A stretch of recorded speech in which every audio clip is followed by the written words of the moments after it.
नमस्कार, मैं हूं आयशा सिद्दीकी। आप देख रहे हैं बंगाल टाइगर न्यूज। आइए देखते हैं हमारे शेखर सिद्दीकी की खास रिपोर्ट। कानपुर नीट परीक्षा पेपर लीक प्रकरण और प्रतियोगी परीक्षाओं में पारदर्शिता की मांग को लेकर समाजवादी पार्टी के विधायक अमिताभ वाजपेयी ने शनिवार को 24 घंटे का सत्याग्रह किया। गांधी प्रतिमा फूलबाग पर प्रस्तावित सत्याग्रह को पुलिस द्वारा अनुमति न दिए जाने और बैरिकेडिंग किए जाने के बाद उन्होंने अपने काकादेव स्थित आवास पर ही समर्थकों के साथ सत्याग्रह शुरू किया, जो लगातार 24 घंटे तक चला। सत्याग्रह के दौरान विधायक अमिताभ वाजपेयी ने कहा कि देश के लाखों छात्र छात्राएं कठिन परिश्रम के बाद प्रतियोगी परीक्षाओं में शामिल होते हैं, लेकिन लगातार सामने आ रहे पेपर लीक के मामलों ने परीक्षा प्रणाली की विश्वसनीयता पर गंभीर सवाल खड़े कर दिए हैं।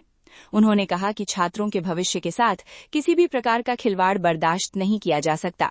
उन्होंने आरोप लगाया कि फूलबाग स्थित गांधी प्रतिमा पर शांतिपूर्ण सत्याग्रह की अनुमति न देकर लोकतांत्रिक अधिकारों का हनन किया गया। इसके बावजूद आंदोलन को रोकने के बजाय उन्होंने अपने आवास पर ही सत्याग्रह जारी रखा, जिसमें बड़ी संख्या में छात्र, अभिभावक, युवा और सामाजिक कार्यकर्ता शामिल हुए। 24 घंटे के सत्याग्रह के समापन के बाद राष्ट्रपति के नाम संबोधित ज्ञापन प्रशासन को सौंपा गया। ज्ञापन में मांग की गई कि नीट पेपर लीक प्रकरण की निष्पक्ष, पारदर्शी और समयबद्ध जांच कर दोषियों के खिलाफ कठोर कार्रवाई की जाए।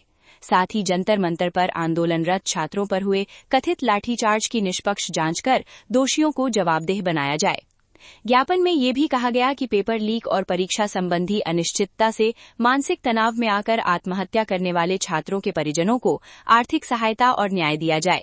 इसके अलावा केंद्रीय शिक्षा मंत्री धर्मेंद्र प्रधान से नैतिक जिम्मेदारी लेते हुए अपने पद से इस्तीफा देने की भी मांग की गई। सत्याग्रह में पूर्व सांसद सुभाषिनी अली, पूर्व महापौर प्रत्याशी वंदना वाजपेयी, पार्षद रजत वाजपेयी, पूर्व पार्षद हरिओम पांडे सहित अनेक छात्र संगठनों के प्रतिनिधि, युवा, अभिभावक और सामाजिक कार्यकर्ता मौजूद रहे।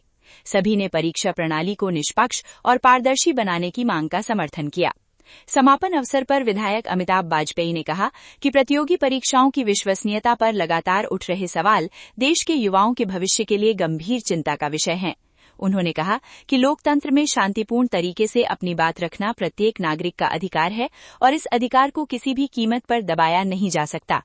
उन्होंने स्पष्ट किया कि छात्रों के अधिकारों और निष्पक्ष परीक्षा व्यवस्था की लड़ाई आगे भी लोकतांत्रिक तरीके से जारी रहेगी तथा सरकार को युवाओं की आवाज सुननी ही होगी। ये 24 घंटे का सत्याग्रह था, क्या हुआ आपका? सत्याग्रह हुआ।